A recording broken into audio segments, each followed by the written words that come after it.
There's certainly a lot of history between Virginia and Princeton, and even in the NCAA tournament. Obviously, some that we might like to forget from the 90s.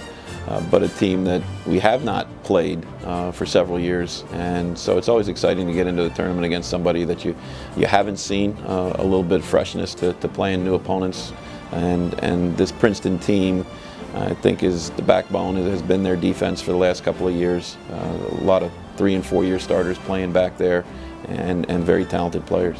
One of the things that they do extremely well is they're well coordinated off the ball when they start sliding, and they recover and get back to being matched up pretty quickly when you draw a slide. And so one of our challenges is to make sure that we have intelligent off-ball movement and move the ball quickly when they do slide, and hopefully exploit them a little bit either on the backside or on the crease fairly quickly off the dodge. Another thing that we would like to be able to do is take advantage of some transition opportunities and maybe get up the field and attack a little bit before the defense is completely set.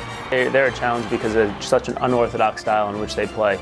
They run kind of a hybrid box style of offense. They call it the pairs offense, where they do a lot of picking and rolling off the ball, and it's just something you haven't seen. It's tough to simulate in practice. So then we're going to have to figure a lot of this out as we go, and hopefully we can get out to their big perimeter shooters. The second problem they pose is that they have a lot of range, and they shoot the long ball as well as anybody we've seen all year. They have a bunch of big bodies out there, and they're very slick, and they can get their open shots. And it causes us to extend a little bit on defense, and other things open up. So it's a game where we're going to have to win some individual matchups. So hopefully we don't have to slide to their big guns, and if we have to do so a lot, they're going to get open shots, and we need to prevent that.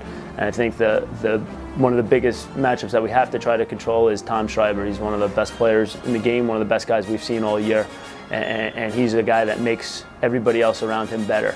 If we can do a good job limiting his touches with Scott McWilliams on the ball, I think that the other guys are going to struggle to create a little bit, and we're hoping that we can make those other guys try to run by us versus them getting to go to their big guns all the time.